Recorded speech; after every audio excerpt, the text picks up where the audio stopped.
Good evening and welcome. Welcome to. Oh, that's right. I'm lost already. Good evening and welcome to Open Minds. And as you can see, I've changed the platform, and it's now on Zoom. Each week, the shows will be recorded, and then I will release them onto the Open Minds page. So it's a totally different format. Bear with me. That I don't think I'm on my other podcast because I could get confused.com. Guys, it really doesn't take too much, but welcome everybody. This evening I have a very, very special guest, and it's Erin Montgomery. And I'm just going to give you a little bit because she has the most amazing journey to share with you, the audience. Erin is you define yourself as a third generation UFO contactee. So the audience will know that I'm also a contactee. So I'm going to sit back, be riveted, and hand it over to you. Welcome to the show, Erin. Thank you so much for coming on. Well, thank you for having me, Gloria. So the question's simple. Where did your spiritual journey begin, sweetie? Well, see, even that is not a simple question. When it comes to these kinds of experiences, there is really no time, and so it's not a linear journey for me. I started to understand that I was having unique experiences when I was a teenager. Probably around senior year in high school, around 17, 18 years old. And I was understanding that very bizarre things were happening to me. There were ghosts involved. I would have weird things happen where I would leave from one place and get to my location that I was headed before, time-wise before I had left. I mean, these very, very bizarre experiences. And it was at that time that I started looking into more spiritual avenues. I wanted to learn about religions outside of the normal religions that were taught or were exposed to as children. I was looking into witchcraft. I was looking into psychic abilities, and I started reading tarot. Not too long after that, got my first deck, was looking through it, developing things along this line. It was several years later. I was either 19 or 20. So I guess a couple years later that I understood a little bit more of the story. I was going to college at New Mexico State University in Las Cruces, and I saw that there was a lecture about UFOs, and I really wanted to go see that. I've always been interested in UFOs. I've always been interested in the occult and things like that since I was a small child. And so I went. I had walked there from my apartment back to campus, and I sat through the lecture. There was a lot of government documents that had been marked out, redacted with the black lines. So look at all this. There's not a lot of information. I didn't know who the lecturer was at the time. I do now. It was Stanton Friedman was talking, and I never really had the pleasure of meeting him, but I saw him speak several times after that.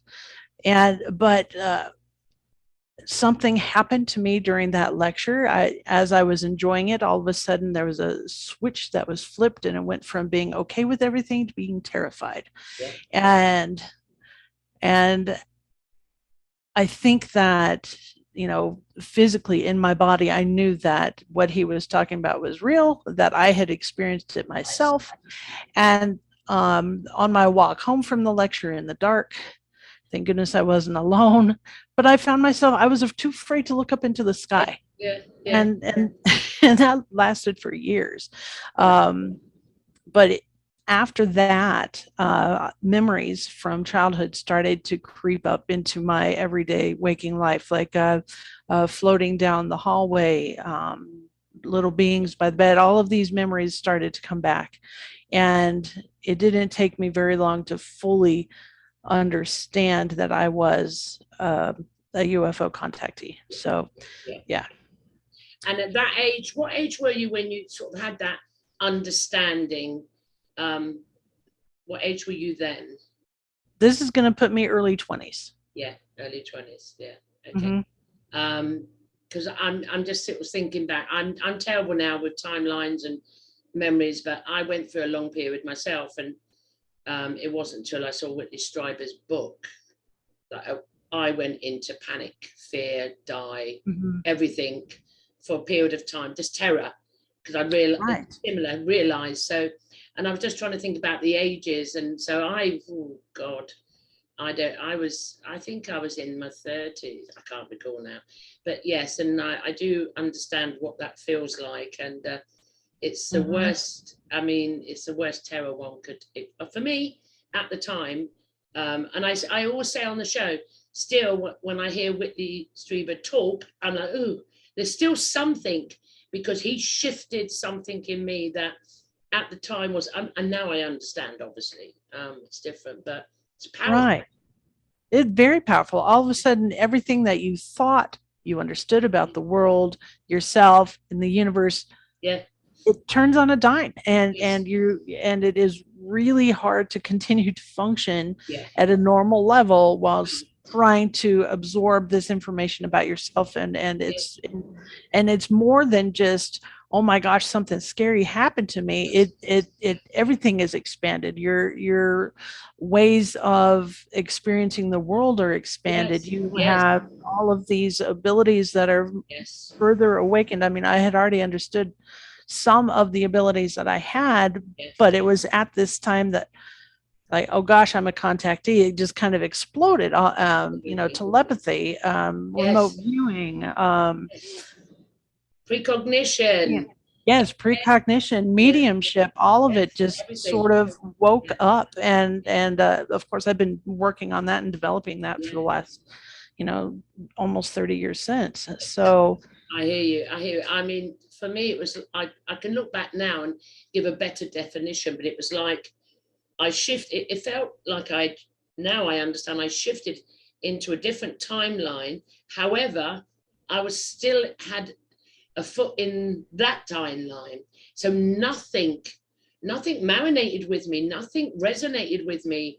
And it was quite, excuse the pun, alienating. That was that was a good one, wasn't it? Excuse the pun, alienating. Well, it works. It works. It's alienating, and then I don't think many people realize that the work that you've had to do on yourself since, each experiences that come, we all experience it differently. However, the ones that experience it like this, it's a lot of work that needs to be done to process this. Absolutely. I don't belong here was my first thought. I thought it was like I'd been kidnapped, or I didn't understand. It was the alienation, excuse that pun, I think is the best way to describe. So from that point, what comes next? What comes next?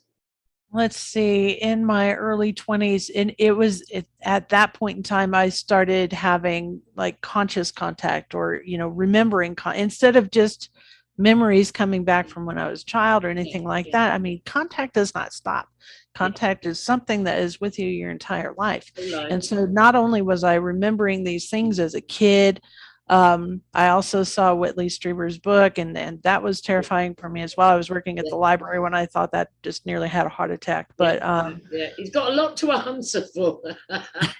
Oh yeah. Right.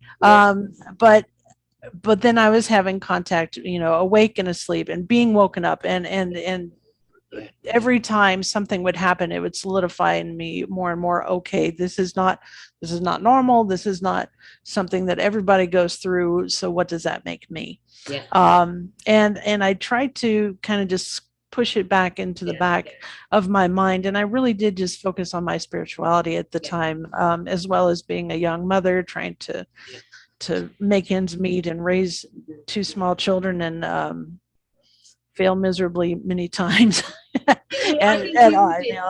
It's amazing. Again, the same process. It was at that point as well for me that I went into spirituality a deeper way. I'd never ever, I mean, even studying and knocking in magic and everything I could find. I suppose we're processing, or we're through the discernment trying to belong to something We just didn't. Right. It was, I don't know if you felt that resonates with you, but Very much. yeah, it's trying to find, what do I belong to? I don't belong here, so to speak. So Exactly. yeah. Exactly. And who am I, or what am I? Oh yes. That was a big thing. Like, okay, I can do all of these different things. So what does that make me? Am I a shaman? Am I a witch? Am I looking for those labels, which Yes. working with teens now as a mental health technician or counselor, I get it. We're trying to label things. Who are we? What are we? What are we? How do I define myself? And absolutely, I agree with that, because it took away the experience of becoming aware, took away one identity. So, and it was a natural human, Homo sapiens sapien, I need identity. Who am I? So I think because it shattered the experience of becoming aware, shattered the identity. So we search for another label, another one. Exactly. I did find one label around, I guess I was mid-20s by the time I'd found this label, but starseed is something that had trickled down into my world or realm, I guess, and I resonated with that idea of, it fit with the fact that I didn't feel like I was from here. This world is uncomfortable. I don't like it. I don't want to be here. And so I kind of held that too, along with, but even so, it's separate from that experiencer. Life, not going to say lifestyle, but the life that you have as an experiencer, but then also feeling that you are not in the body. I think one woke up the other, if that makes sense. And no, it does. I mean, if you look at the human being, the Homo sapiens sapien, well, from my perspective, it's like a holographic being, and it fractalized into different shards, and each part is of the whole. And when it comes into, because from my school, from my truth, it's a self-realization. And I have to say, these beings expanded my consciousness to understand who I truly was. It was through them. Now I know at the end, so to speak. But I think as it comes back, we these labels, I think they're relevant to bring in. I tried every religion. I become a Christian, I become a Muslim, I become a Buddhist, I become everything you could think. Is this it? Is this it? But at the same time, could I ask you, I also had this longing, which I never understood at the time, was to go home. Did you have a longing to go home? You wanted to go home? I have, and oddly enough, I think that I had that longing way before I understood anything that was going on. And my father will tell a story about, I was about 8 years old, and I was alone, quote unquote, alone in my bedroom talking to somebody, and I had told them, well, I'll just kill myself then. Because I wanted to go home, and he's walking by my bedroom doors, stopped me and said, whoa, what are we talking, who are you talking to, why are we talking about this, and let's talk about the reasons why to stay here. And he says that was one of the most surreal moments he had with an 8-year-old child, explaining to them why living on earth is not necessarily a bad thing. I don't remember the conversation, but it certainly impacted. I was a lot older when I got to that point. I was around about 60, and I said, as time goes on, I've lost the timelines, the linear timeline. And I couldn't with, because also seeing dead people and experience what I experienced, and just the fact I didn't belong. I didn't think my family were my family. I thought I'd been kidnapped. I thought this. I thought everything the mind would give me and I attempted suicide. I attempted, and obviously was unsuccessful. So I understand that inner, and it's, I needed to be somewhere else. And it wasn't till later on down the line I realized I could be me here. But however, it's a process. And I think this discussion is good for the audience that who are watching the show, either if they don't think or believe they've had contact, that they maybe could understand experiences a bit better, or for those that were like us at some point, feeling alienated, and I really use that, I can't find a better word, that they may take some comfort from our our discussion. So what major, after that, what major change came? I mean, something that really shifted you from, I mean, I know you've been working, we all have for years, on the experiences of coming to terms with who we truly are, but what major part really shifted you, like in towards writing books or to going to conferences, or when did all of that shift? Because that would be a massive shift for you to come out of the closet. That's what I say, when we come out of the closet. Right. Yeah. Right. And when and this, continuing along that timeline, about mid-20s, I was, my husband at the time and my two kids, we were out of money. We had to do something. And so we had to go and move in with his family, who lived in Roswell, New Mexico. And I think, that was a major catalyst, because I did not want to be here, because I already understood what was going on. And you cannot turn one direction without seeing some sort of little green man on every surface of this town. And I, for years would actually avoid driving down Main Street, because I didn't want to see that. I didn't want to be exposed to it. And it took me 12 years, 12 years living in Roswell to even think about going to the UFO festival that is held every summer. And I mean, that just goes to show you 12 years. And I say is to overcome a fear, a particular fear. And I'd say it a lot on the shows, if I hear someone say, oh, I had a dark night of the soul, and I say, oh, piss off, I had decades of the dark night. Because that's just one fear, to overcome that. And that fear is when it shatters who you thought you were. When it shatters everything you've learned, been told, concepts, ideas, A goes to B. No, it does not. Newtonian physics, rubbish, because I'm floating through the wall. That literally is a massive. And then on top of that, you have these beings that, obviously, when I was a child, I thought they were dead people, because I didn't have UFO in my reality. It wasn't until Whitley Strieber, come along and drew the picture. It shatters. And then you've got this unknown. You're seeing another being that doesn't even look human. So it does take a process of discernment and working on yourself. However, I would say, and I don't know if this would resonate with you, we could use the word, that's the universe putting you in there for you to overcome that fear. Oh yeah. I call it it's like the ultimate cosmic joke. They must have thought it was very, very funny. And but they needed to do something to kick me into gear. And yes, it took me a long time to come to terms with even accepting this within myself. I mean, the wrestling and that dark night of the soul is a term that I've used a lot, and it is extremely painful to go through those. And it psychologically, emotionally, physically, it breaks and shatters every relationship that you've ever had with anyone, or you're trying to have. It literally shatters everything. I can't explain what it feels like. No, you don't want to go through it, but you kind of have to. And you'll go through it several times. Yes, you do. And I may or may not be in the midst of one right now. So, I mean, it's just the way it goes. So in 2012, I actually went to my first conference and was able to sit down and listen to experiencers talk. And this is what happened to me.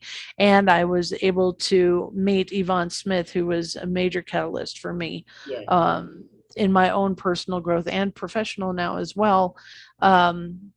As it was during her lecture, and she's like, these are the common things that happen. This is what you are going to remember. And this is the way to tell if you were a contact. And I was like, okay, I can't deny it anymore. I have to do something.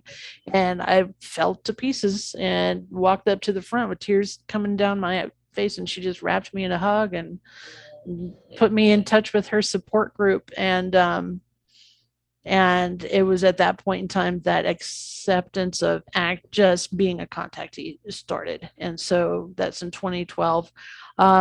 By 2015, I had had some very scary, dark experiences with some entities that had kicked up the trauma level in my body to the point where I was no longer sleeping. I was afraid of the dark. I was paranoid that I was going to be taken, and I was starting to miss work.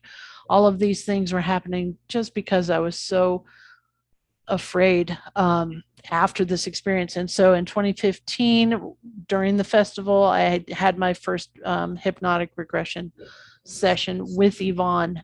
And of course, I went in there thinking, like, I know that this is real. I know that this stuff has happened to me. Yeah. But at the same time, I just really, really hope I'm just lost my mind. Yeah. Maybe I'm just crazy. I'm just Yeah, crazy. yeah. Crazy's good, isn't it? Crazy would be great. Yeah. They just give me some pills, put me in a room, I'll be fine. But no, and just taking me back to those moments of trauma and being able to heal it and release it. And I think at that point in time, once I was able to heal the initial trauma,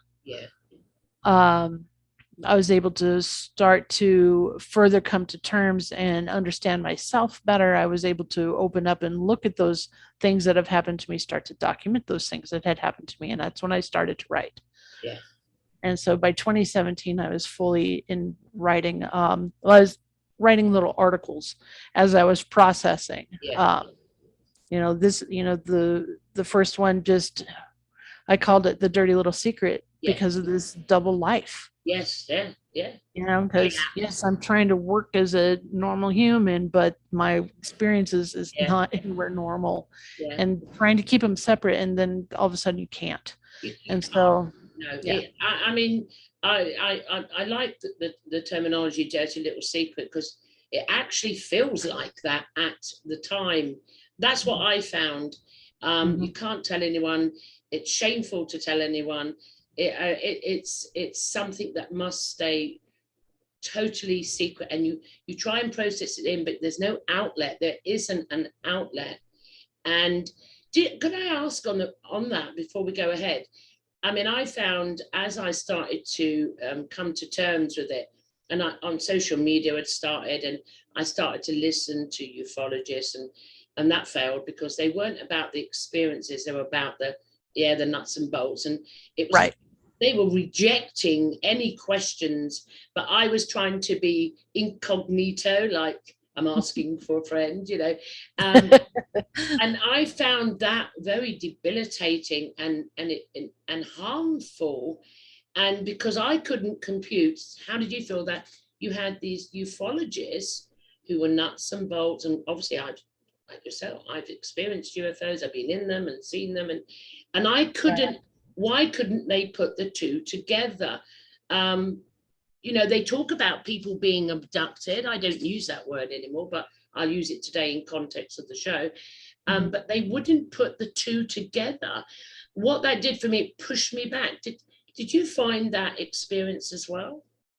I actually have, and initially I didn't, but now that I am more in, I'm talking, I'm speaking, I'm present around people who are both, talking about experiences or the UFO phenomenon, and really they're completely separate worlds, and I have often felt isolated and alienated.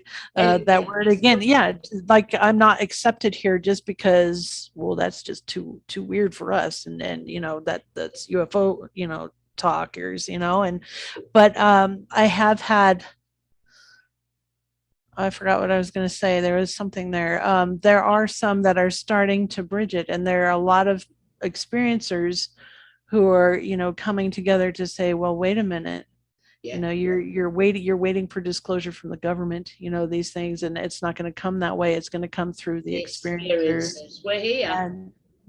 And I think that the numbers are growing. People are, not only are people feeling more comfortable coming out and speaking about their experiences, but more and more people are remembering now and sort of waking up into this reality. And There are support groups that have popped up all over the place. There are, TV shows that are talking about this more and more, and it's just more accessible. And Yes, right now it needs to be. it needs to And be, definitely. it Yes, certainly wasn't when I was I waking up to agree. this. But I feel like it is extremely important to be awake and aware and there to help others that are. Yeah, absolutely, absolutely. Now we went quite deep into that one, and I hope it's helped anyone who's going to watch this show, that is going through this process. It's the whole point of the show to not only share our guest journeys and experience, but any advice or to show you're not alone going through this process. There are millions of us out there who are different. No one's ahead of anyone else. We're on a different timelines, but we're coming through. But we all, and I've noticed since I started Open Minds, and then something in the podcast, that I am connecting more and more with like-minded experiences, exactly the same. It didn't start like that. It started because obviously I'm a medium. It started on mediumship, but spirituality and witches and which I love. I love the paranormal because I experienced it since I was born, so I love it. But I am fully aware that it's the contact between experiencer and experiencer now all around the world is exponential in that. Never mind the contact from what we call ET, other beings, to the Homo sapien is exponentially increasing, but experiences are now coming together. Can I ask you on that? Why do you think that's happening? Slightly digressed there, but why do you think that's happening? Well, several different reasons. I mean, there's several different levels to this. Number one, we have more accessibility to each other. Yeah. Somebody sees something, they can reach out on the internet, they can find your website, and then they can, yeah, exactly. You can Facebook, you can FaceTime, all of these things. It makes accessibility so much easier. And because of that, we can create support groups, and more people are starting to join, and then you can connect and talk about your experiences in there. Then you can have that bond. But also, I'm noticing that I am meeting people that I have met before. Yeah. And seen either on ship or whatever. And this like, no, I've known you my entire life. I know you. Yeah, I know. And that happens to me over and over again. And those bonds are extremely strong. Yeah. And it's like family or, best friends since. It's familiar, isn't it? It's like you have a familiarity with them. As soon as you talk, I know you, or there's a familiarity between it. There's a connection. And sometimes it seems a bit, I don't know. I don't tend to go into it. I'm just allowing it to happen because it's like, I know you, we've got too much. It's like and obviously I've had the experience of recall when I was on a craft, and I don't recall it all, but I remember seeing other children with me. Yes. And there was quite a few of us, and I remember doing psychic games or psychic something, whatever. So I've got that in a memory that we were doing these. It was like telekinesis or and all that, whatever it was. It's a bit blurry, but I have that memory. So I am now, when every time a guest comes on the show, I'm waiting, and when I speak to the guest like yourself before the show, once I hear the vibration, I hear the word, like, vroom, I'm in there. And isn't that, it's on what you've just answered, we did digress, but I'd like to say, you mentioned about the social media, but it must state by default that all of these experiences were before social media, but it was that. It's always been that powerful. Always been powerful. Right. And that, I mean, that's just one of the facets of why, why it's happening now.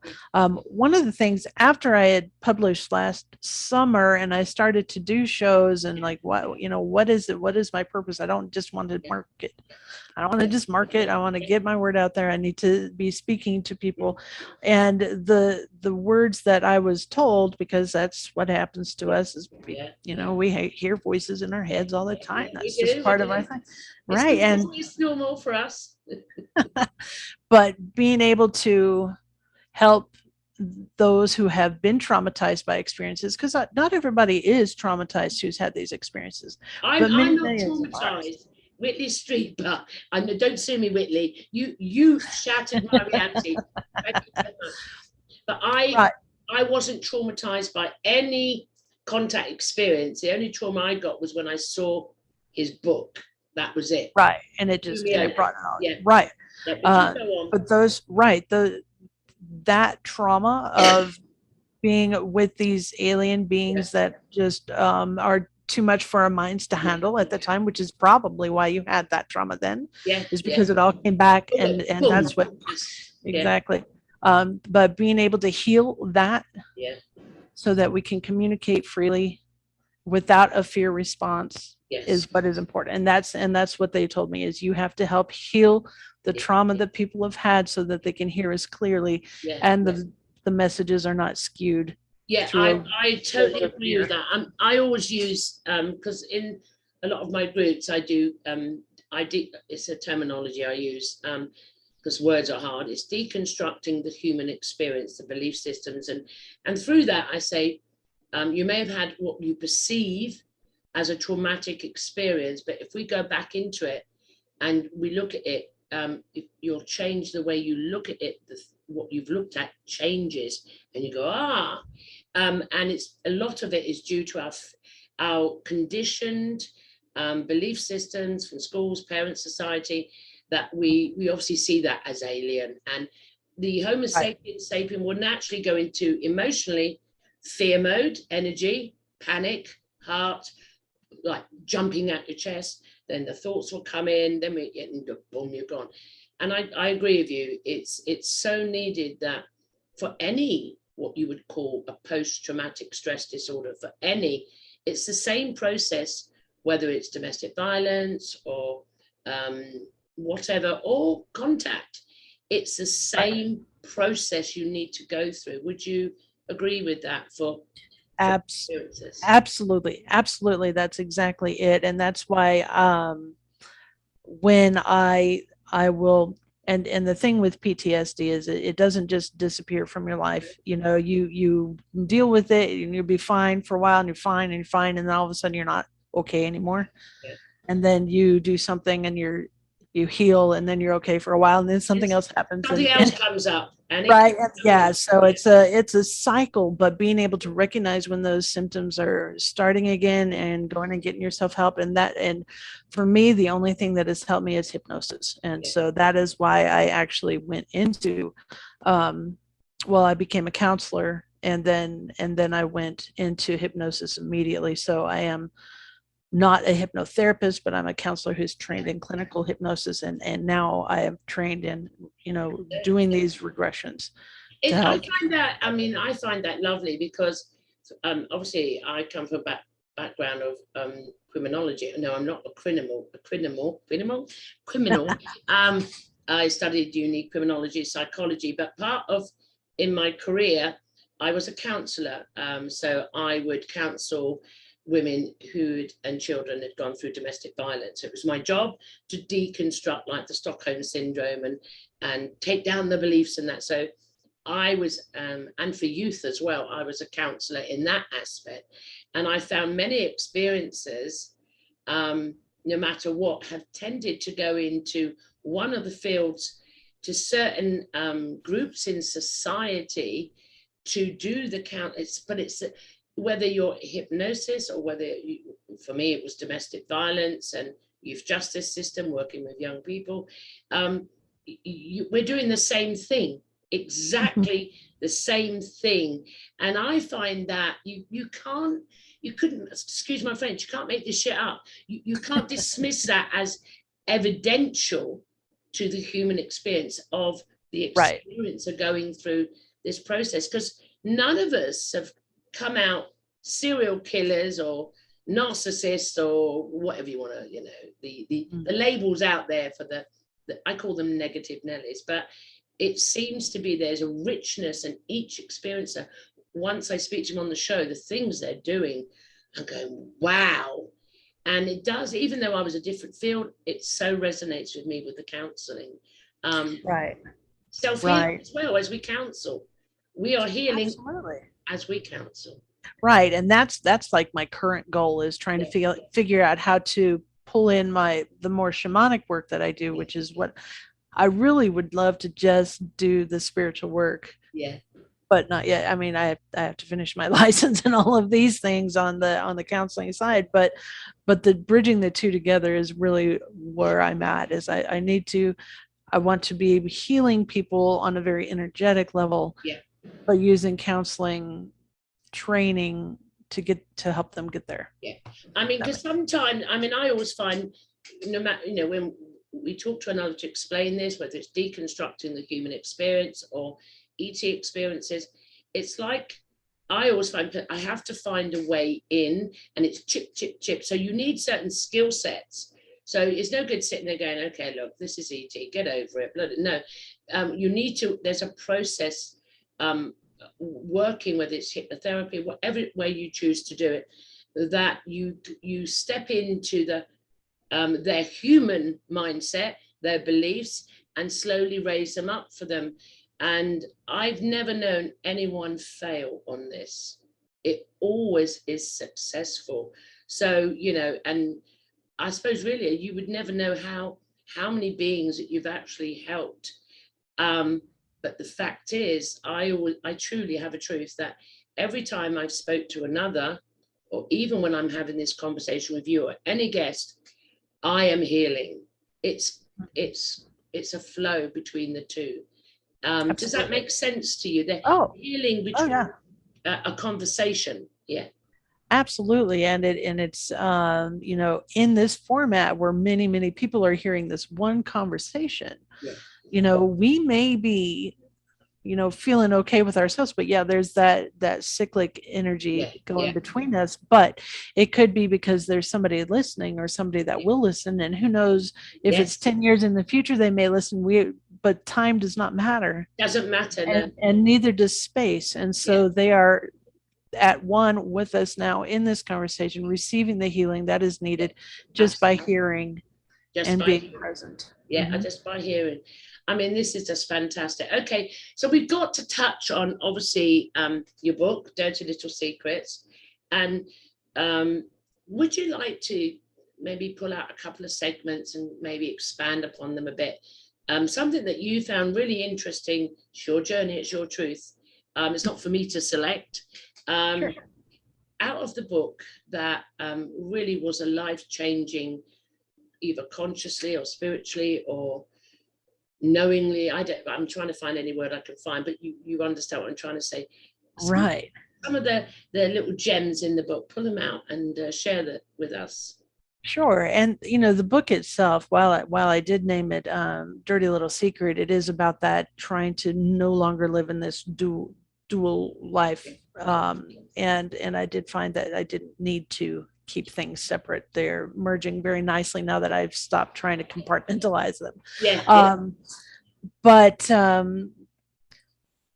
there are the book itself is that journey, how I have been able to go from being a traumatized child at seeing a mantis type creature.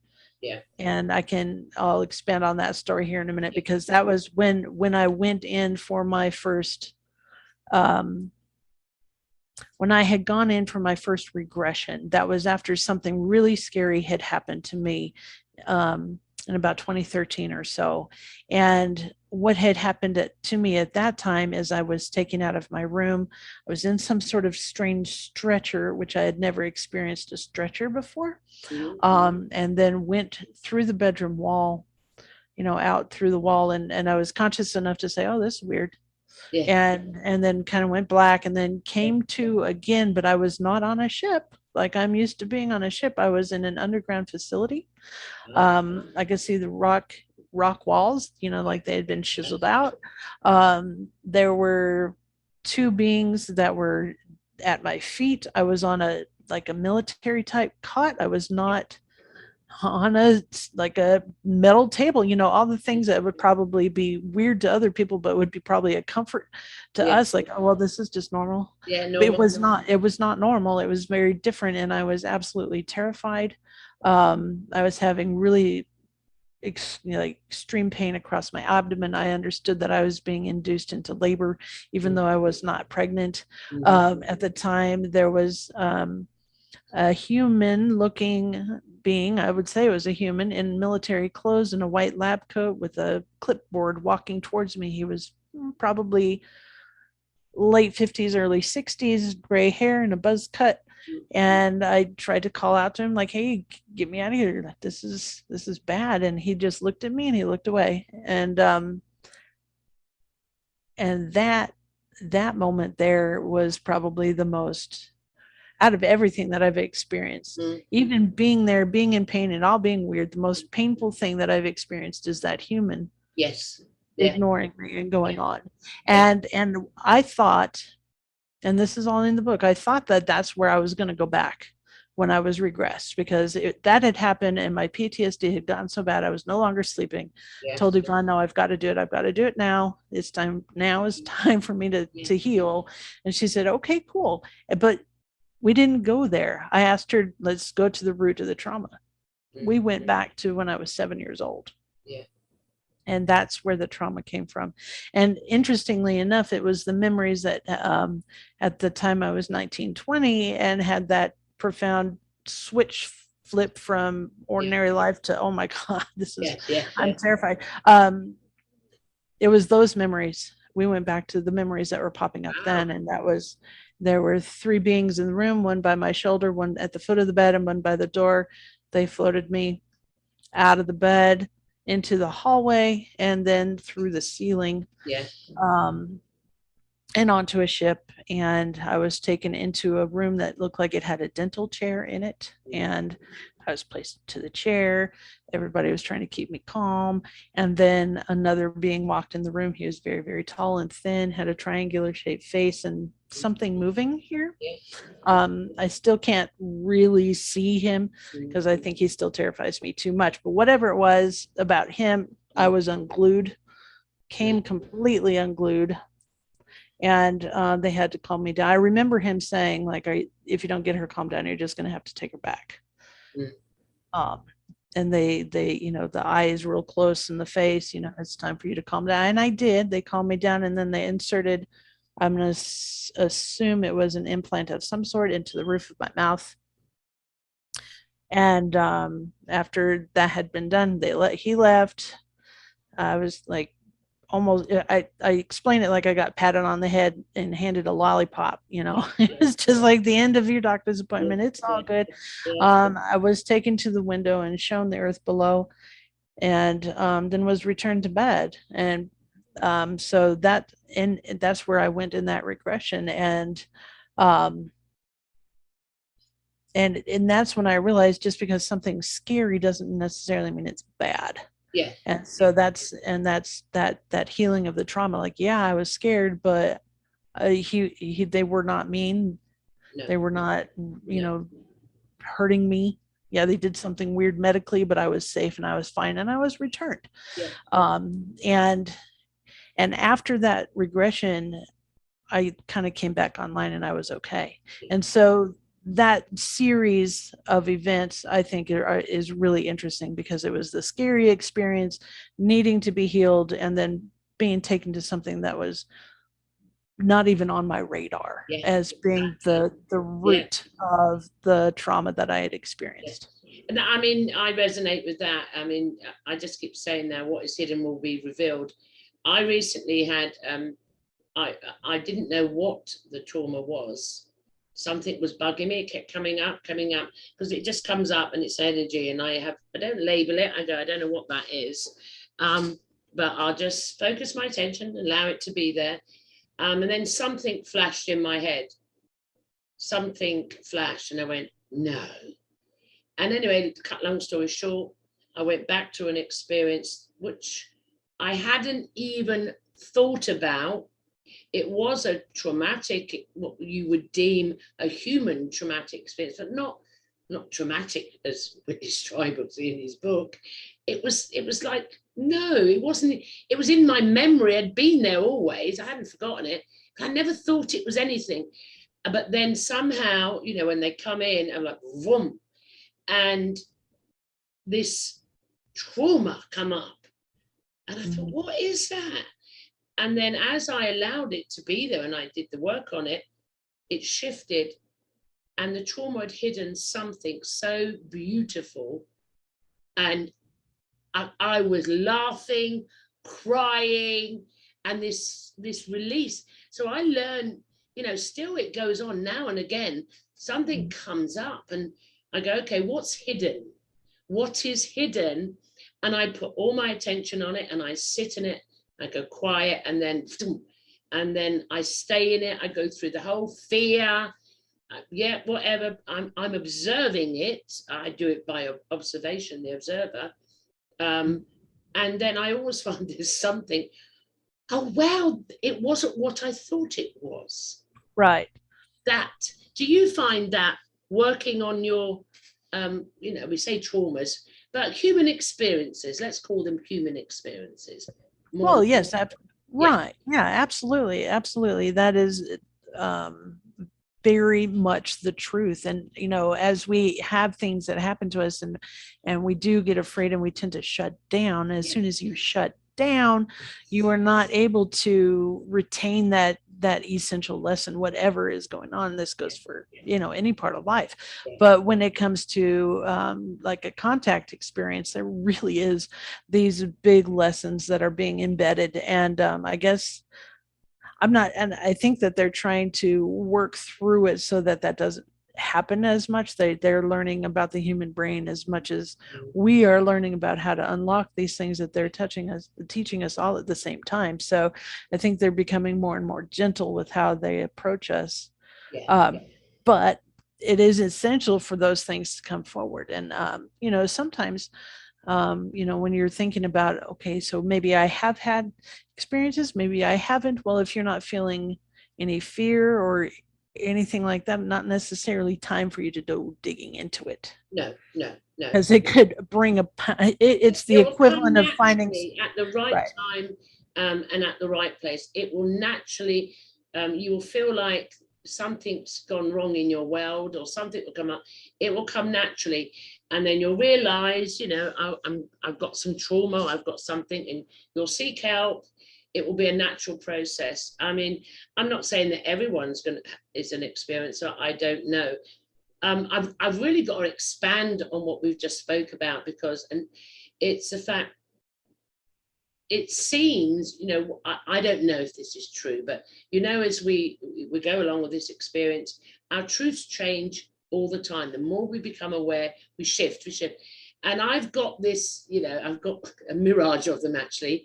But one is like, it actually, the more I talk on a one-to-one with other experiences of contact and about what is done to us, we think, and in the similarity. And then I have this like, I wonder if, I mean, I know I'm not human. That's just obvious because I come from non-duality. I'm not, but I go deeper on that, on the human experience, is that we came here, we took on the role of to play this, we connected to the matrix, and they've just been coming in every so often and disconnecting us. Right, come on, it's time for this. Time to, because I've had experiences where they've said to me, and I've said, what are you doing?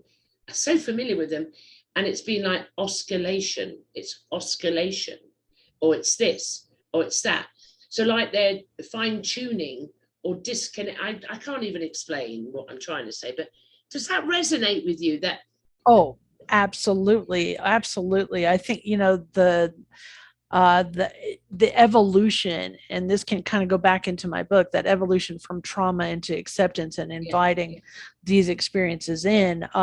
That's definitely part of it. Once I was over the fear and the trauma base, and I started to just kind of work myself up into what I was going to say. I moved into a state of, am I in the middle of Stockholm syndrome?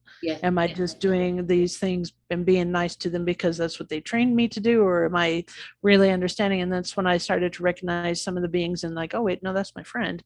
But then going into these lessons that are taught and the things that I have been taught, and it was something that you had said earlier about the fracturing, and that's one of the main things that they have taught me about, is this quantum nature of the soul, and how there is no time and there is no space, but yes, you are a soul that is fractured into many different pieces, and you've got all of these different selves in different space-time locations. And the cool thing you can do is communicate with them and work together. And so that's one of the things that I have done a lot of focusing on, but that information is straight from ET contact. Absolutely, I'm total agreement with that. It's not out of a book. It's not from an author. It's not from any ancient writings. It's a direct communication that comes in. And I will give an example. One of mine was a few years ago. I don't know when it was. It wasn't too long ago. And I was just sitting in a chair in another house that I was in. And because I'm come label again, but I come from non-duality, self-realization. I was just sitting in the quiet. It was just quiet. And all of a sudden, as my eyes were shut and I saw a window, and the window was coming towards me. It was like a movie screen, but it was a window into another timeline or something. And as I looked, I thought, is that because my mother was dead and I'm a medium? So obviously the first belief comes in, they're dead people. So I went, is that my mother? And as I look, and as it come closer and closer, or I was getting closer and closer, one or the other, I said, no, it's not. And then as I looked, and it was a side profile, and I sort of like looking through a window, it was raining in that timeline. And as I looked, it was me. It was me. And I looked, then she turned, and she was more shocked to see me. I mean, and I was like that, and you could see. And it was, I can't even explain what that did to me. And I sort of shot back, and I was like, what the fuck? But that shattered an illusion for me. That opened up timelines. And I'd already started to study quantum physics. But my God, I went into quantum bubbles. I went into everything to learn. So I now, in hindsight, which is always a bitch, I can now go back to each major human experience and see it was like a progression of evolution for me to get. I'm still not where I should be, obviously, because I'm still here. But do you find that resonates with you as a contactee? Oh, absolutely. Yeah. They teach you specific things at a specific time, and it comes to you in the manner that you can handle it. Yes. And once you are able to grasp it and move forward, then you're taught something else. I have been taught how to create like wormholes, I guess, the doorways between the dimensions. That was quite a grueling task. I was exhausted and had to call in sick the next day because I needed to sleep. I worked all night. But that I've had the knowledge, not necessarily in a dream form, about the quantum nature of soul. And it is weird how quantum physics is just like in here. I think it is with a lot of us. It's innate inside. I don't I don't understand it. I don't know the terms, but I get it. Quantum entanglement is very easy for me to see. And but then, like, one of the last things that I remember being taught was being shown a bee, and how a bee will vibrate, and how that vibration is communication, and how I can tune into the vibration and I can tune out. Like how much do I want to be into the, this hive mind idea that, entering the consciousness, this higher level of consciousness, Yeah. and hearing what they say, or just dialing it back into the singleness Yeah. of my own experience, Yeah. being shown how to do that. I mean, And so I'm like, oh, it's, wow, okay. I mean, that in itself, I mean, I mean, God, we could roll off millions, but I remember one I had, I was sitting in the garden and it was just like it'd already been programmed in, but all of a sudden, boom, oh, I know that. And it was, I'm going to try to articulate this. I was sitting next to some beautiful chimes and the wind was blowing. So I was listening to the tones, just spaced, and the wind started to blow and move the chimes more and more. So normally you would perceive that as the wind is blowing, hitting the chimes and like cause and effect, basically. But no, it just went boom. And it was, I heard that, I can't even explain this. I become aware of the vibration of the wind, the energy as it moved, like I could hear, and how it was a dance with the chimes. It was entanglement. It was a dance. It didn't last for too long, but it was enough for me to go, and then obviously it takes a period of time, because then you try to go to the left brain to analyze, but you can't. It won't work that way. And it will only, the only way I can say, people say, explain what it means. And I say, it's just a knowing, and I can't articulate or give you a narrative of knowing. It's, I know, I am, it is, now, here. It just, does that resonate with you? It's a, Yes, very much so. Definitely, you going, when you learn those things, you cannot just immediately go into the logical side, because that within itself just lowers the vibration, and you're not going to get the information you're looking for. And I have spent many years jumping down rabbit holes, or as I can, like, let me look at this. Okay, well, let me search on this. Let me research this. That has never gotten me anywhere. Never gone anywhere. Absolutely, I totally agree. It's like all around the houses, up the hills, down, and then you get back and you go, oh God, I'm here. It's here all the time. It's like when external, but once. And I got to say, would you agree when you say with these dimensional beings or ET or whatever label we've given them, it doesn't matter. It's the knowing, we've said before, has come from them, but the knowing that they're giving is for the evolution of our consciousness to expand into a self-realized state. How does that resonate with you? I think so. And I have noticed throughout my life that there are times when I've been led to do certain things and I didn't really understand why. Even becoming a therapist didn't make sense to me at the time. I'm like, all right, fine, I'll go back to school. What the heck? Just the words in my head, gotta go back to school, gotta go back to school. Well, just stop. I was happy as a librarian. I was a librarian for many years and I loved the job. But that wasn't the path that I needed to follow. And I also know that every time I have those prompts to do something, there's some sort of sign to tell me, yes, this is us that is telling you that. And it happens to me over and over and over again. There's a lot of it I just won't even pretend to understand. No, I can't. Whatever, I'm just doing what I'm being told right now, which brings back into the Stockholm syndrome thing. Like, why am I doing this? Don't I have to have a purpose? Don't I have to have a reason why, or understand the motive and the agenda behind this?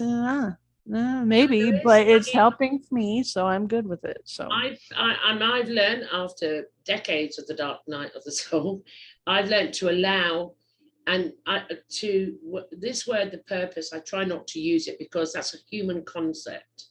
I have a purpose. That means to have an identity. And the whole point is to disidentify and find the true self and the true connection to the whole of the universe of who we truly are. So, but that's even, when you say to another being, well, I don't have a purpose, but I have this to do something. I can't. And it's like it, but I now see it as, for me, when that happens and it's strong, there's like the observer is on just doing it. The observer within is doing it. And I'm aware of what's going on. Then sometimes I come back into the identity and then I come back out again. Mm-hmm. So I go, I don't know what's going on. The identity goes, I don't know what's going on, but I'll go with the flow, because I've learned to trust it.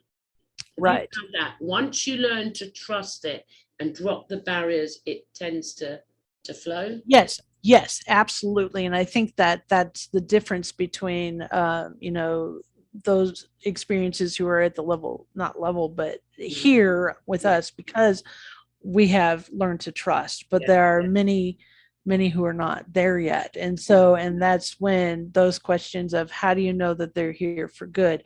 Why are they taking DNA? Why are they creating babies? These questions, I mean, and they're valid questions, and I don't have answers. Of course, I've experienced all of these things like they have, but I have also known that I am not led astray.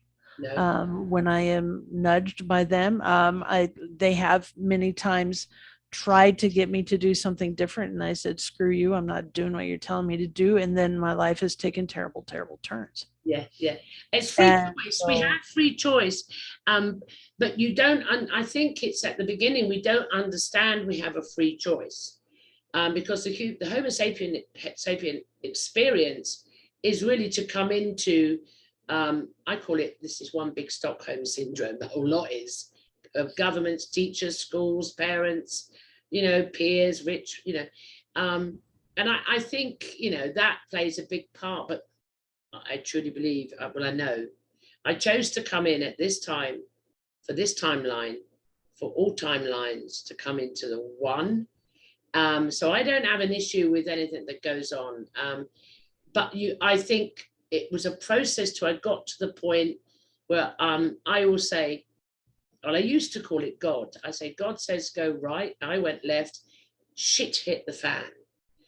Now I say the universe. I've decided to suffer a bit more. I need to learn something. So it changes. The narrative changes because there isn't no way to explain it. But I agree with you. If you think you're being controlled, that's the reality you're going to experience. That's going to be it, because we create our reality. If you change the way you look at things, the things you look at will change, and you allow. And it's like when we go back to what we said earlier on about experiences that we perceive to be the most trauma were not those ones. There was something totally different, because our perception is off sync. And the whole point of them coming in saying, go there. Why would I want to go there? It doesn't bother me. I'm over it. No, you're not. There's something hidden within that. And when we start listening, then it starts to flow. We could talk for hours, me and you, but before we close the show, is there anything? Oh, it's just fascinating. We'll have to do it again. I'll bring you onto the podcast. We'll go deeper and deeper. Is there anything you would like to, because I know it's dear to your heart, sweetie, to share with anyone in the audience that are going through this experience or interested in this experience? Talk about your book or anything you'd like to share before we complete the show today. Right. No, you're very right. It is very dear to my heart. Having gone through these things and understand how scary it feels, and especially once you are awakening and remembering, and one of the worst things to go through is to do this alone. And so I just want to let people know that there are others that are out there to talk to. There are groups that you can join. Oftentimes on Facebook, there's several different ones. If you need to, go ahead and reach out to me. Of course, I'm on Facebook and on the internet through both Dirty Little Secret, my book, and then just my name on Facebook. And I try to get to every message that I have, just so I can help you get to where you need to go. If that is what, if you are struggling and you are hurting, or you just need a community to talk to, there is that's beautiful. That's lovely. Thank you so much, Erin. a very special guest. It's been an absolutely wonderful conversation, and it just makes me, you know, feel good that I'm talking to another, and because sometimes I still go, I'm going crazy because it changes. But thank you. Now, what I want to do, I'm not prepared, all the changes with the technical things. I've got to get my diary next week, before I close the show. Next week, she's in her diary. Well, they know, the audience know what I'm like. I'm just normal. Now, oh yes, next week, we have the one and only from the UK. I got a UK guest at last. The Americans have taken over all my shows and podcasts. They're all on there. We have Faye Vale, who is another contactee and experiencer, and has, like my lovely guest this evening, masses of information downloaded in, and she's another part of the puzzle, another part of the fractal, of the whole, and is coming on to the show next week. Everybody, thank you so much for watching the show. I hope you can take something from it. And as any questions, please seek out Erin or her book, Dirty Little Secrets. It is amazing. And I will see you next Sunday for Open Minds. Bye, guys. Bye.